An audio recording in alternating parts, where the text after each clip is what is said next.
The great hall of the Galactic Council stretched out like a vast metal cave. Hundreds of alien beings sat in their floating chairs, each one different from the next. Some had scales that changed color when they moved. Others had too many eyes, or arms that bent in strange ways. The air was thick with the smell of different worlds and different life forms all pressed together in one place. At the center of it all stood one small figure. Commander Sarah Chun looked tiny compared to the massive aliens around her. She wore a simple blue uniform from Earth, nothing fancy or threatening. Her black hair was pulled back in a neat style. Her dark eyes looked calm as she faced the most powerful beings in the galaxy. Ambassador Kethver rose from his chair. He was 12 feet tall with purple skin that looked like stone. 4 arms hung at his sides, each one ending in claws that could cut through metal. When he spoke, his voice boomed through the hall like thunder. "Human," Kethver said, making the word sound like an insult. "You stand before the Galactic Council as the representative of your primitive species. We have been patient with you. We have offered you terms that are more than fair." Sarah said nothing. She just stood there with her hands behind her back, waiting. Kethver's 4 eyes narrowed. "Your people have refused every offer we have made. You will not join the hegemony. As a protected species, you will not allow us to mine your outer worlds. You will not even let our ships pass through your space." He paused, letting his words sink in. "This ends today." Other council members began to mutter among themselves. The snake-like Vorthak hissed through their breathing holes. The insect Klaxi clicked their mandibles in what might have been laughter. The energy beings called Lux flickered with colors that hurt to look at. "The council has decided," Kethver continued. "Your system will be annexed.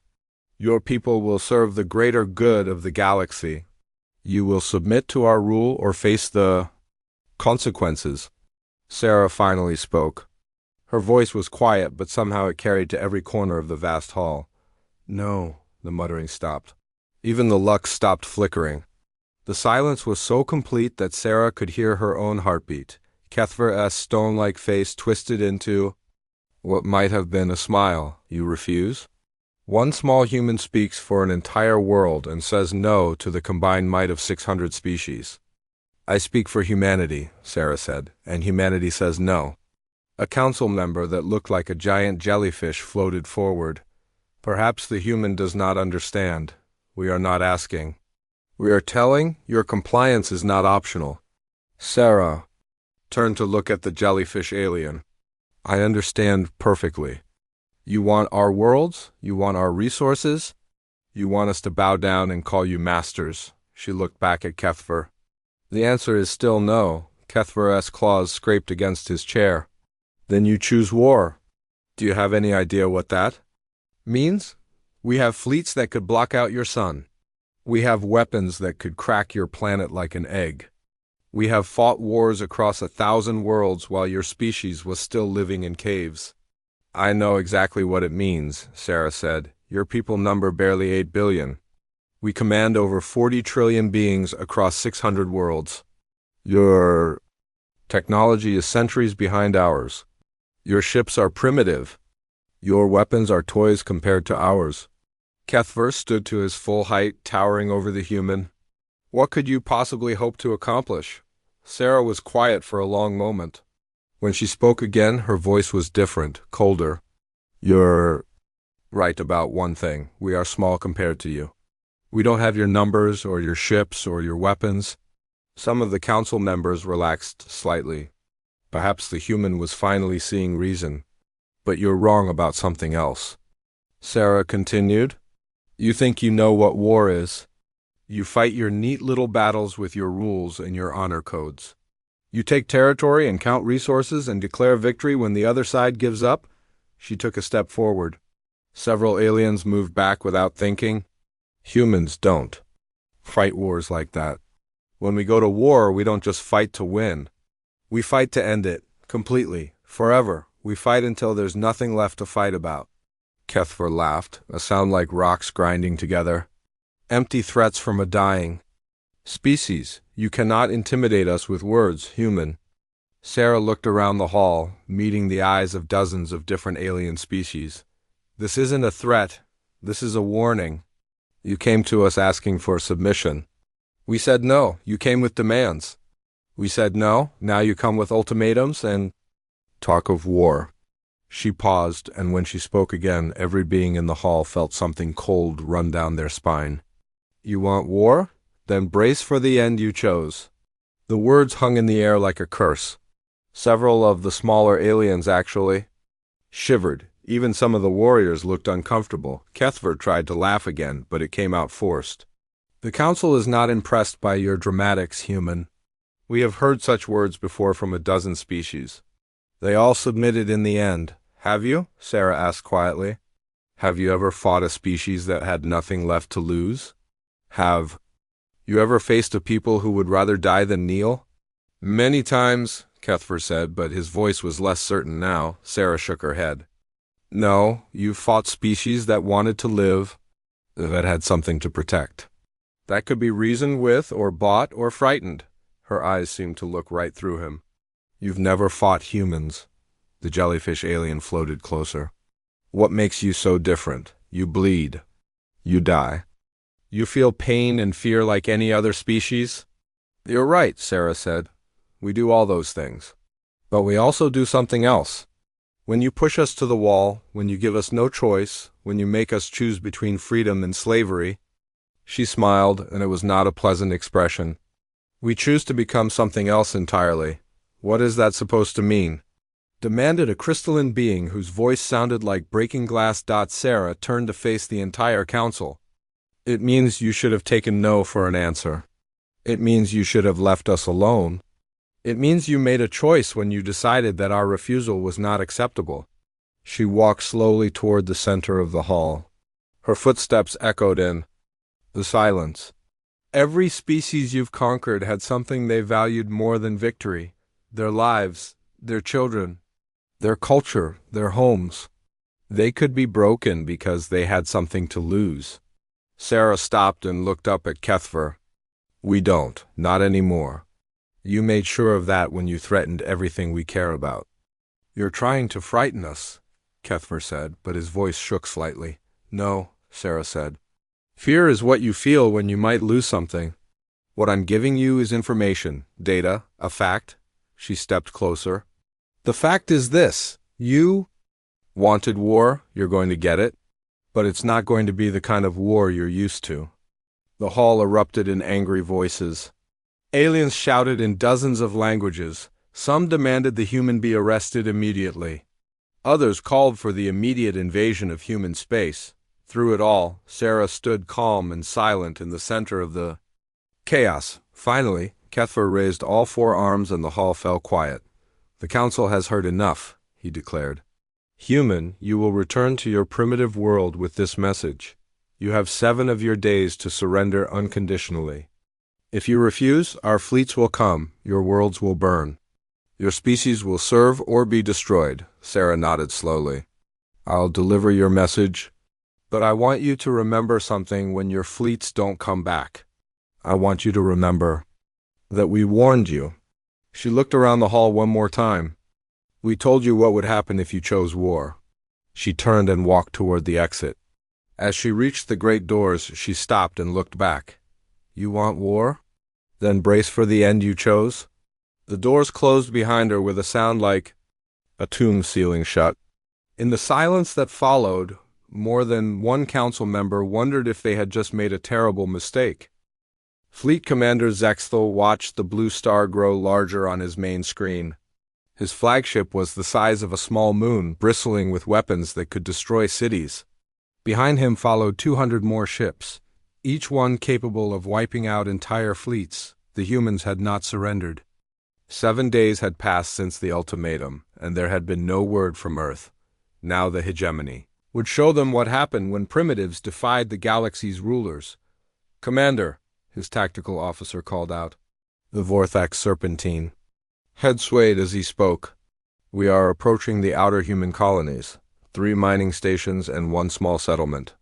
Zexthel nodded. He was a veteran of 40 campaigns across the galaxy. He had crushed rebellions on gas giants and subdued warrior races that fought with honor and skill. This should be simple. A few quick strikes to show the humans their situation was hopeless, then a swift advance to their homeworld. Begin the attack, he ordered. Standard procedure. Destroy their defenses, occupy their facilities, take prisoners for questioning.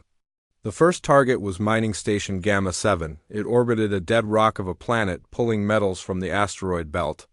Nearby, the station looked like a collection of metal boxes welded together. No shields, no obvious weapons. Maybe 200 humans at most. 3 heavy cruisers moved toward the station, their weapons locked on. The commander of the lead ship sent the standard surrender demand. The response came back immediately, a woman's voice, calm and clear. Negative. Mining Station Gamma 7 does not surrender. Zexthel almost laughed. The station had no weapons. The humans inside were miners and engineers, not soldiers. What did they think they could accomplish? The cruisers opened fire. Energy beams lanced out toward the station. Then something impossible happened. The beams hit nothing. The station was gone. Where did it go? Zexthel demanded. His sensors officer, an insect-like Klaxi, clicked rapidly. Unknown, sir. The station just disappeared. No explosion, no debris. It simply vanished. Before Zexthel could respond, his ship shook. Alarms began to sound. What was that? Unknown impacts on decks 7 through 12, came the reply. Small objects. They appeared inside our hull somehow. More alarms, more impacts. Throughout the fleet, ships began reporting the same thing, small objects materializing inside their hulls. But sensors showed nothing. No ships, no missiles. No attack of any kind. Then the explosions began. They were not large explosions. Each one was barely enough to damage a single room, but they were precise. Engine rooms, command centers, weapon controls, life support systems. One by one, critical systems throughout the fleet began to fail. Sir, the communications officer's voice was high with panic. The cruiser Dominant Thunder is reporting complete engine failure. The battleship Iron Fist has lost all weapons. The destroyer Fast Strike is venting atmosphere from 17 hull breaches. Zexthel stared at his screens in confusion. Where are the attacks coming from? Unknown, sir. Sensors detect no enemy ships, no missiles, no energy signatures, nothing. New voice came over the communications, human, male, sounding almost bored. Hegemony Fleet, this is Mining Station Gamma 7. You missed. Impossible, Zexthel breathed. We destroyed that station. No, the voice replied. You destroyed where we used to be. We're somewhere else now. Would you like to know where? Before anyone could answer, the voice continued. We're inside your ships. We've been here since you arrived. Did you really think we would just sit still and let you shoot at us? Zexthel's blood ran cold. That's impossible. Our sensors would have detected any boarding parties. The human laughed. Your sensors are designed to look for ships and weapons. You understand. We stopped using those a long time ago. More explosions rocked the fleet. The battleship Iron Fist suddenly split in half, its massive hull cracking like an egg. But there was no external attack. Whatever had killed it had come from inside. You want to know what humans do when you threaten us? The voice asked. We disappear. We become shadows.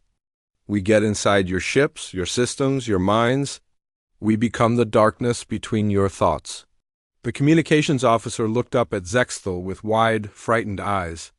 Sir, we're receiving reports from Mining Station Delta 5, they say. They've repelled our attack and are now hunting our survivors. What survivors? Zexthel demanded. We haven't sent anyone to the surface. The landing parties, sir. The ones we sent to secure the facility. Zexthel checked his tactical display. No landing parties had been authorized. What landing parties? Sir, came a new voice over the comm. It sounded like one of his own officers. But something was wrong with it. Too calm, too steady. This is Captain Veltar of the assault team on Mining Station Delta 5. The humans are different than expected. Captain, report your status. The humans did not run when we landed. They did not hide in bunkers or surrender when they saw our superior firepower. Instead, they welcomed us. A chill ran down Zexthal's spine. Welcomed you? They invited us inside their facility. They showed us their mining operations. They explained how they extract metals from asteroids. Very educational, the voice paused. They also showed us their other projects. The things they've been building out here in the dark, the things they've been preparing.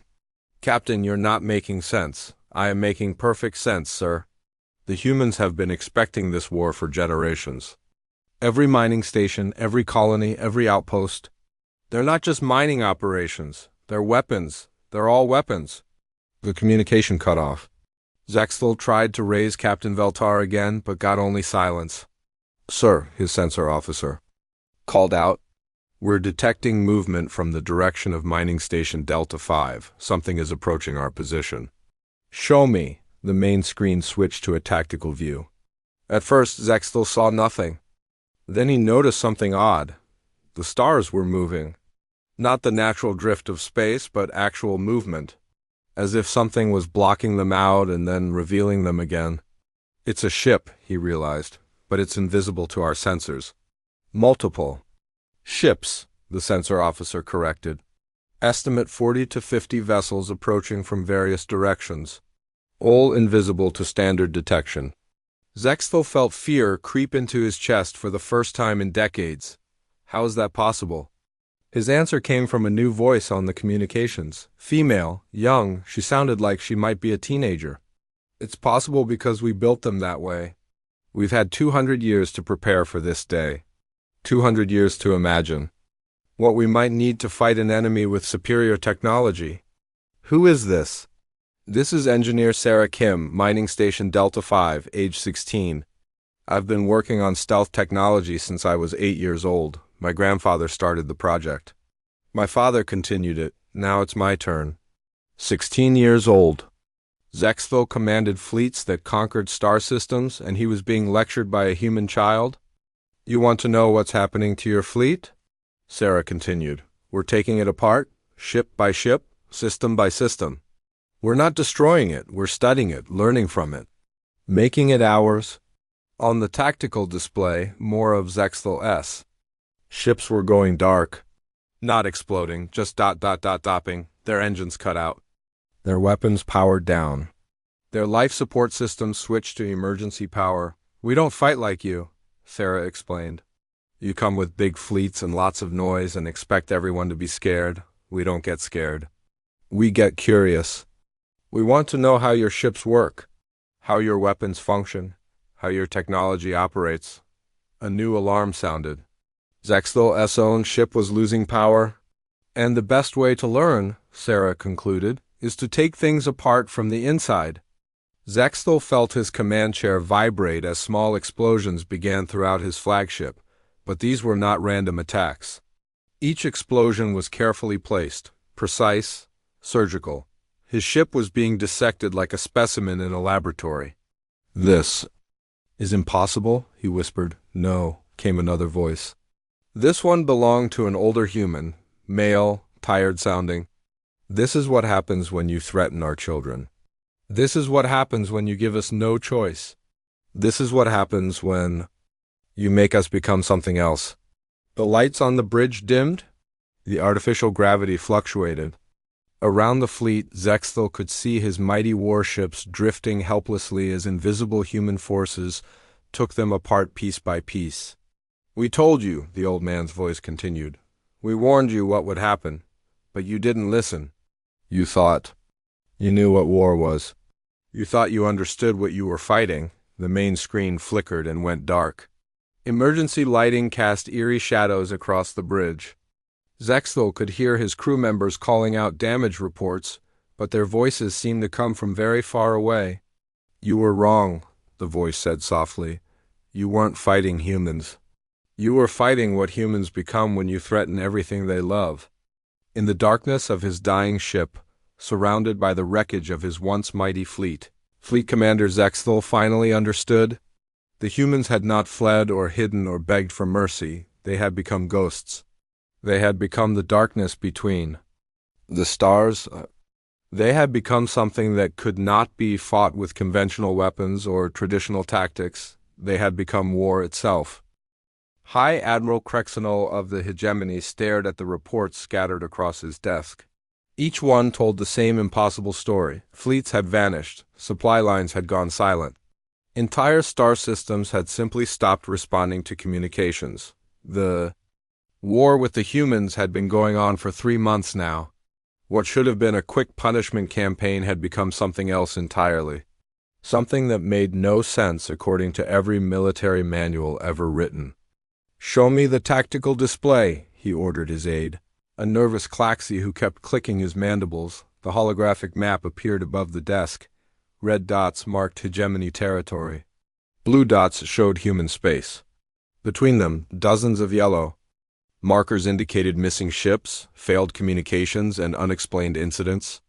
"Explain this to me again," Crexonal said. "How do we lose contact with an entire battle group?" The aide's antennae twitched. Battle Group 7 was en route to the Kepler sector. Their last transmission was routine. Course normal, all systems. Operational estimated arrival in 6 hours. He paused. They never arrived? No distress signals, no debris, no trace? Crexenol studied the map. And the search teams, also missing, sir. We sent 3 separate rescue fleets to investigate. All of them reached the last known position of Battle Group 7. All of them reported normal conditions. Then ... nothing. Nothing? No explosions, no battles, no emergency broadcasts? They just stopped talking to us. Crexenol felt a familiar chill. This was the same pattern everywhere. Hegemony forces would advance into human space, report normal operations, and then disappear completely. No wreckage. No survivors, no clues about what had happened to them. What about our intelligence reports? What do our spies tell us? The aide shifted uncomfortably. "Sir, we don't have any spies in human space." "What do you mean we don't have spies?" "We always have spies. We sent them, sir, dozens of them. Our best operatives. They reached human territory without any problems. They even sent back initial reports. Then they stopped communicating." Crexenol stood up and walked to the large window that looked out over the hegemony capital. Thousands of ships moved through the void, carrying supplies and reinforcements. To the war effort. Lately, more ships were going out than coming back. "Sir?" the aide said quietly. "There's something else. The supply depot at Vega Station went offline yesterday." "Enemy attack?" "No, sir, that's just it. Vega Station is 50 light-years behind our front lines, deep in hegemony space. There's no way human forces could have reached it." Crexenol turned around slowly. "What happened to it? We don't know." The station commander sent a routine status report at 0800 hours. "Everything normal? Food, fuel, and ammunition stocks were full?" Then at 1200 hours, they missed their scheduled check-in. "We sent a patrol to investigate." "And?" "The station was empty, sir, not destroyed. Not damaged, empty. All the supplies were gone, all the personnel had vanished. But there were no signs of a fight, no evidence of forced entry. The security systems showed no alerts." Crexenol sat back down heavily. "How do you empty an entire supply depot without anyone noticing?" "We don't know, sir. But it's not just Vega Station. We've lost 7 supply depots in the last week. All of them the same way. No attacks, no battles. They just ... dumpty out." "Hey." New voice spoke from the doorway. "Because you're not fighting humans anymore." Crexenol looked up to see Intelligence Director Velmuth entering the room. The tall, gray-skinned alien looked tired and worried. "What do you mean?" Crexenol asked. Velmuth activated a personal holoprojector. Images began to appear in the air above the desk. "We finally managed to recover some data from the outer colonies. What we found explains everything." The first image showed a human mining station. It looked normal from the outside, but as the view shifted, strange details became visible. The mining equipment was wrong. Too advanced. Too complex. What looked like simple or extractors were actually something else entirely. "This is Mining Station Gamma 7, Velmuth explained. The one that disappeared when Fleet Commander Zexthal attacked it. We thought it was destroyed, but we were wrong. It wasn't destroyed. It was relocated. Relocated? The humans have been building mobile bases, stations that can move through space without being detected. They look like simple mining operations, but they're actually self-sufficient war factories. The next image showed the inside of the station. Crexenol gasped. The interior was vast, much larger than the exterior suggested. Rows of machinery stretched into the distance, but this wasn't mining equipment. These were fabrication units, weapon foundries, ship construction bays. They've been preparing for this war for over 200 years, Velmuth continued. Every human outpost, every colony, every research station, they're all weapons. More images appeared. Human children working alongside complex machinery. Teenagers operating what looked like advanced computer systems. Elderly humans overseeing the construction of devices that hegemony scientists couldn't identify. But this isn't the worst part, Velmuth said. Show him the personnel files. The display changed to show individual humans. At first glance, they looked normal. Then Crexenol noticed the details. Eyes that reflected light like a cat's. Hands that ended in fingers too long and too precise. Skin that had a metallic sheen. They've been modifying themselves, Velmuth sighed quietly. Not just their technology, themselves, their bodies, their minds, their very nature. Crexenol leaned forward. Modified how? Enhanced reflexes, improved strength? Better eyesight, faster thinking. Some of them can survive in hard vacuum without protection. Others can interface directly with computer systems. Still others can see in spectrums that don't exist. The aide's clicking grew faster. That's impossible. No species can change that. Much in just 200 years. Humans can, Velmuth replied, because they're not trying to evolve naturally. They're engineering themselves, generation by generation, parent to child. Each one a little more different, a little more adapted. For war, a new image appeared. This one showed a human female, but something was terribly wrong with her. Her skin was pale blue and seemed to glow slightly. Her eyes were completely black. When she moved, it was too smooth, too precise, like a machine pretending to be alive. This is Commander Sarah Chun, Velmuth said. The human who spoke to the Galactic Council 3 months ago. Crexenol stared at the image. She looks different. This image was taken last week. Compare it to our records from the council meeting. A second image appeared next to the first. The same woman, but completely human-looking. Normal skin, normal eyes, normal movements. The difference was shocking. She's changing, Crexenol whispered. They're all changing. Every human we've observed, they're becoming something else. Something designed for war.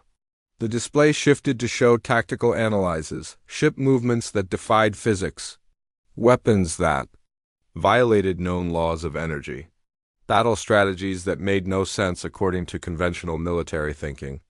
They don't fight like any species we've ever encountered, Velmuth explained. They don't try to win battles. They don't capture territory.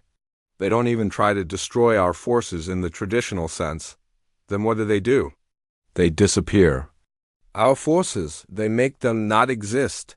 They turn our own strength against us and then vanish back into the void. Crexenol studied the data. How many ships have we actually lost? We don't know, Velmuth admitted. Because we don't know if they've been destroyed or taken. Taken? Some of our missing vessels have been spotted in human space, still intact, still operational, but crewed by beings that used to be our own people. The aide stopped clicking. Entirely. What do you mean, used to be? Velmuth showed them a final image. It showed the bridge of a hegemony warship. The crew was still at their stations, still performing their duties, but they had changed. Their skin had taken on a blue-white glow. Their movements were too smooth. Their eyes were too bright. The humans don't just take our ships, Velmuth said. They take our people. They change them. They make them into something new. Something that serves humanity instead of the hegemony. Krexel felt sick. This is impossible. You can't just change someone's species. Humans can. They've been practicing on themselves for generations. Now, they're practicing on us. A new alarm sounded throughout the command center. The aide rushed to a communication panel and listened to the incoming message. His mandibles began to click frantically. "Sir," he said, his voice high with fear. "We've lost contact with the Titan battle group, all 15 ships. They were patrolling the neutral zone between human and hegemony space." "When?" "Just now, sir. They reported normal operations 5 minutes ago, then nothing." Krexenol looked at the tactical display. The neutral zone was supposed to be empty, no human ships. No bases, no colonies. Just empty space between the two territories. "Sir," the aide continued, his voice barely a whisper. "Before we lost contact, the Titan's commander sent a final message. He said they were being boarded. But sensors showed no enemy ships in the area." "Boarded by what?" "By the void itself, sir. He said the darkness between the stars was coming aboard his ship." Velmuth nodded grimly. "That's what humans have become. They are the darkness between the stars. They are the silence in the void. They are the thing that exists in the spaces where nothing should be." Krexano stared out the window at his mighty fleet. Ships that had... Dr. Yathara had dedicated her entire life to studying alien biology. In her 300 years of research, she had examined thousands of different species across the galaxy. She thought she understood the limits of what living beings could become. She was wrong. The creature floating in the containment field before her had once been human. The medical records confirmed it. Captain James Rodriguez, age 34, born on Mars Colony, served aboard the transport ship New Hope, a normal human male with brown hair, dark eyes, and the standard human genetic pattern. That was 6 months ago now. The thing in the containment field barely looked alive at all. Its skin had turned silver white and seemed to flow like liquid metal. Its eyes had become pools of shifting blue light that hurt to look at directly. When it moved, it didn't walk or float. It simply changed position, as if distance was just a suggestion it could choose to ignore. How is this possible? Yathara whispered to her assistant, a young Vorthak named Silith. "The transformation appears to be ongoing," Silith replied, consulting his datapad.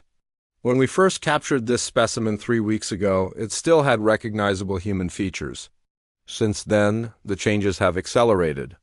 Yathara studied the readings on her instruments. Everything was wrong. The creature's heart beat once every 30 seconds. Its brain showed activity patterns that resembled a quantum computer more than organic tissue. Its blood had been replaced by something that looked like liquid starlight. "Has it spoken?" she asked. "Once," Silith said. "When we first brought it here, it said something in what appeared to be its native language. Our translators couldn't process it. The sounds didn't match any known human speech patterns." The creature suddenly turned its head toward them. Those impossible blue eyes focused on Yathara with an intelligence that made her step backward.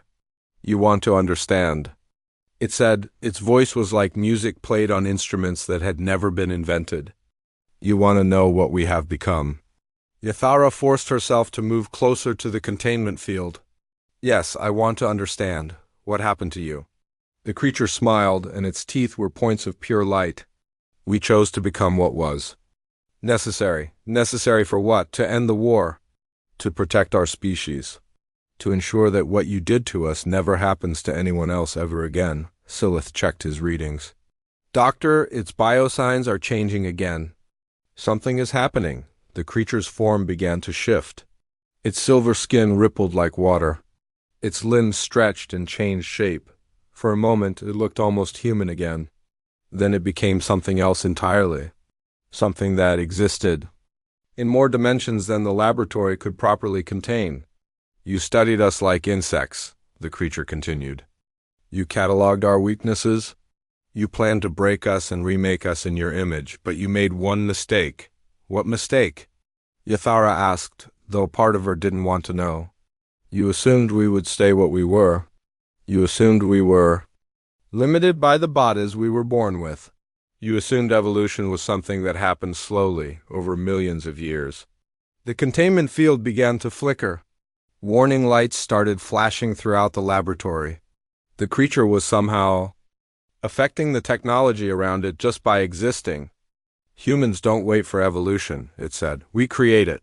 We design it. We become it. Sylph backed toward the door. Doctor, we should leave. The containment field is failing. But Yathara couldn't move. She was transfixed by what she was seeing. The creature was showing her its true nature, and it was beyond anything she had imagined possible. Every human child is born with the capacity for change, the creature explained. We simply taught ourselves to use it. We learned to rewrite our own genetic code. We learned to merge with our technology. We learned to exist in states that your science cannot measure. The containment field collapsed entirely. The creature floated free in the laboratory, but it made no move to escape. Instead, it drifted closer to Yathara. Would you like to see what we were before this war began? It asked. Before Yathara could answer, images began to appear in her mind. Not on screens or holodisplays, but directly in her thoughts. She saw human cities filled with art and music. She saw human families laughing together. She saw human children playing in gardens under blue skies. We were explorers, the creature said softly. We built telescopes to see distant stars. We wrote stories about the wonders we might find among the galaxies. We dreamed of meeting other species and learning from them. The images changed. Now Yathara saw humans reaching for the stars, their first clumsy rockets, their first space stations, their first steps onto alien worlds. They were filled with hope and curiosity and wonder. We wanted to be your friends, the creature continued. We wanted to share our music and our stories. We wanted to learn about your cultures and your histories. We wanted to explore the universe together. The images shifted again. Now Yathara saw the Galactic Council's first contact with humanity. She saw the demands for submission, the threats of conquest, the ultimatum that gave humans a choice between slavery and extinction. But you didn't want friends, the creature said, and its voice carried infinite sadness. You wanted servants. You wanted us to kneel and call you masters. You wanted to take everything we had built and make it yours. The final images were the hardest to watch. Yathara saw human families saying goodbye to each other. She saw children being given modifications that would help them survive the coming war. She saw parents voluntarily undergoing transformations that would turn them into living weapons. So we made a choice, the creature said. We chose to become what you forced us to become. We chose to sacrifice our humanity to save our species. Yathara found her voice at last. But you're still alive. You're still conscious. You're still you. The creature's expression grew even sadder. Are we? Look at me, Doctor. Really look at me. Am I still human? Can I ever go home to my family? Can I ever again feel sunlight on my skin, or taste food, or sleep peacefully? Yathara looked, and for the first time she truly understood what she was seeing. This wasn't just a human who had been modified or enhanced. This was a human who had given up everything that made them human in order to become a weapon capable of protecting their species. We are ghosts now, the creature continued. We exist in the spaces between life and death, between matter and energy, between what is and what might be. We gave up our bodies, our humanity, our very souls to become something that could end. This war, why are you telling me this? Yathara asked. Because someone needs to understand the cost. Someone needs to know what your people did to us, what you made us give up. Sylph, who had been standing frozen by the door, finally spoke. The other specimens, are they all like you? The creature turned its attention to him. There are no other specimens, there are only soldiers. And each one of us was once someone's child, someone's parent, someone's friend. Each one of us had dreams and hopes and fears. Each one of us sacrificed all of that to become what was necessary. How many of you are there? Yathara whispered. All of us, the creature replied. Every human left alive. We couldn't risk leaving anyone unchanged. We couldn't risk having a weakness that you could exploit. So we all chose to become this, every man, woman, and child, every single one. The laboratory began to shake, not from explosions or weapons, but from something deeper. The very fabric of space around the creature was bending and warping. 8 billion people, the creature said quietly. 8 billion humans who gave up their humanity so that humanity itself could survive. What happens now? Yathara asked. The creature began to fade, becoming translucent. Now we finish what we started, we end this war. We make sure that no species ever again faces the choice we were given. And after that? The creature was almost gone now, existing more as an idea than a physical presence. After that, we disappear. We fade into the darkness between the stars. We become legend. We become the warning that keeps other species from making the same mistake your people made. Its voice came from everywhere and nowhere. We become the end you chose. The laboratory fell silent. The creature was gone, leaving behind only empty air and the lingering scent of starlight.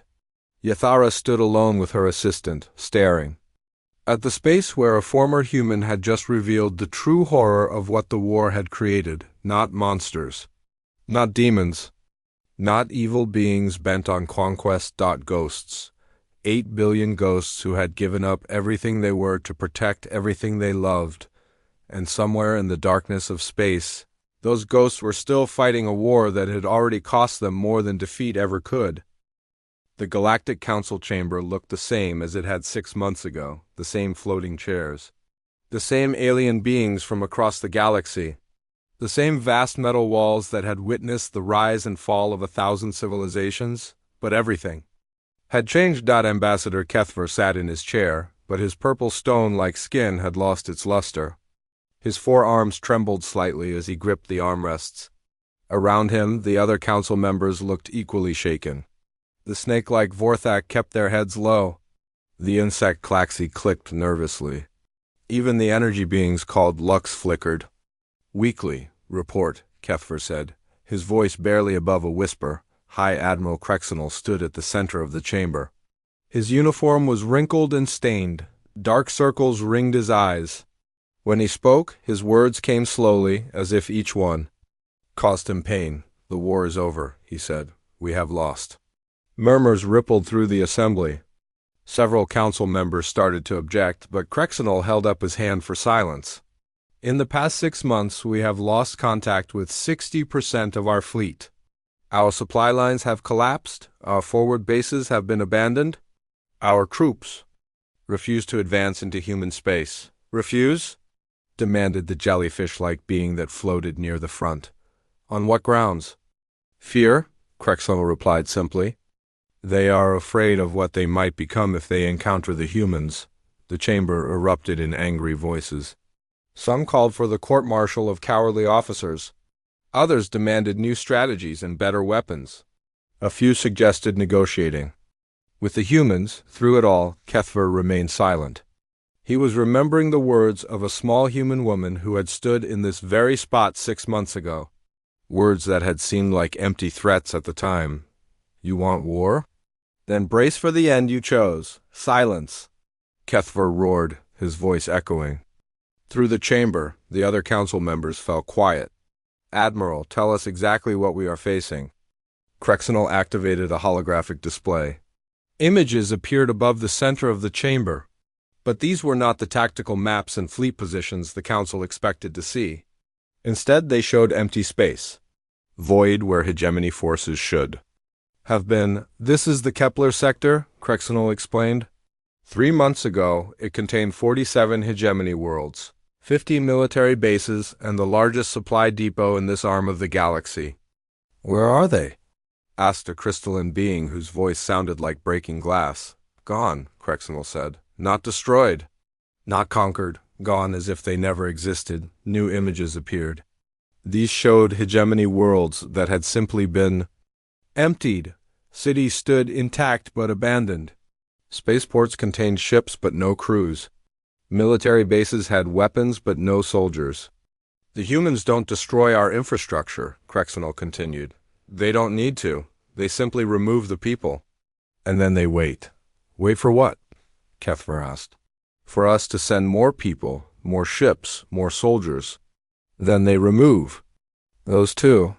A Vorthic council member raised his serpentine head. What happens to our people? Are they killed?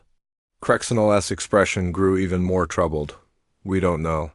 Some of them return to us eventually, but they are changed. Changed.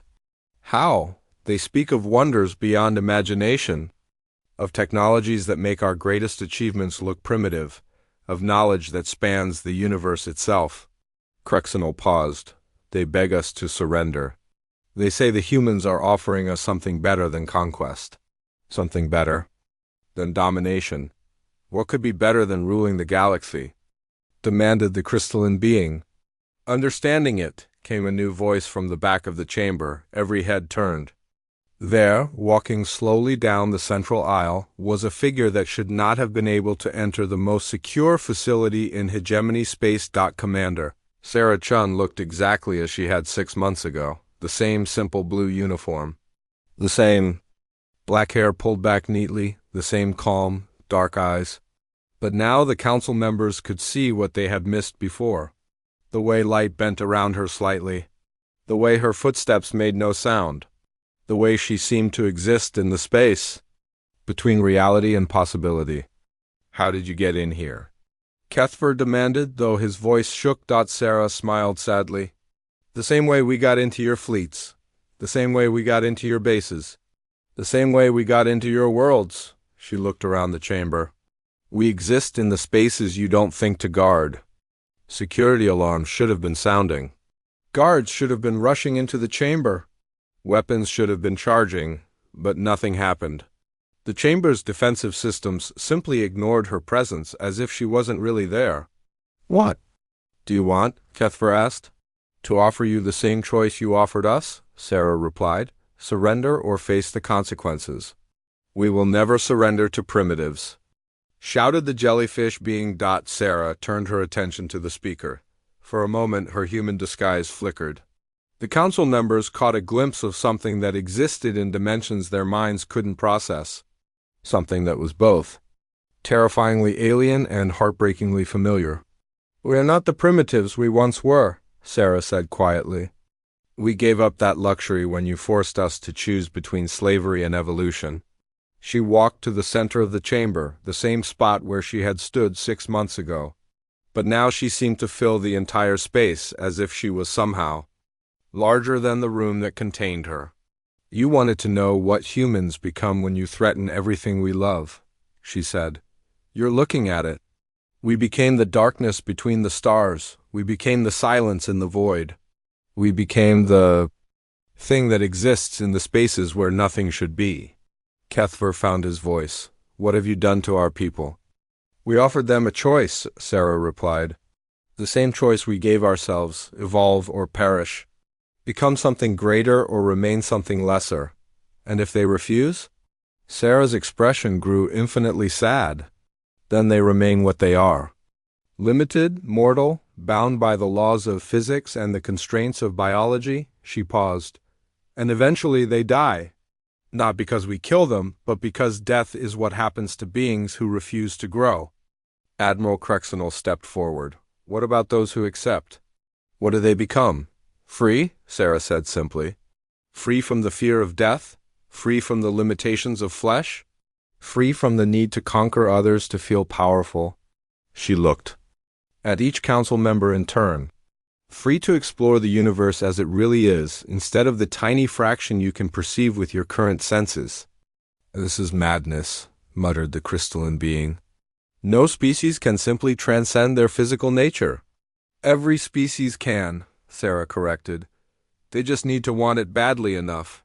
They need to be willing to sacrifice what they are for what they could become. Her voice grew harder. You forced us to want it that badly.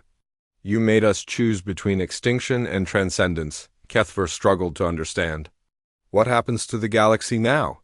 What happens to our civilizations, our cultures, our histories? They continue, Sarah said, but not as they were. You can join us in something greater, or you can remain behind in something smaller. The choice is yours. And if we choose to fight? Sarah's smile was gentle but terrible. Then you will learn what we learned. That sometimes the only way to save what you love is to become something that can no longer love in the same way. The chamber fell silent. The council members looked at each other, then at the human who was no longer entirely human standing before them. How long do we have to decide? Kethver asked finally. As long as you need, Sarah replied. We are patient. We have learned to exist outside of time the way we exist outside of space. We can wait. She began to fade, becoming translucent like the creature Dr. Yathara had studied. But remember, her voice came from everywhere and nowhere, we warned you. We told you what would happen if you chose war. We told you to brace for the end you chose. Her final words echoed through the chamber as she disappeared completely. This is your end, not death, not destruction, not conquest, evolution, the chance to become what we became, the chance to transcend what you are and become what you could be. The chamber was empty now except for the council members and their fear. They sat in silence, contemplating a choice they had never imagined they would have to make, surrender to beings who had once been human. Accept transformation into something beyond their current understanding, or remain what they were and face gradual extinction as the universe moved beyond them. In the end, they had gotten exactly what they had demanded from humanity 6 months ago, the choice between submission and oblivion. The only difference was that the humans were offering them something the hegemony never had, the chance to become gods.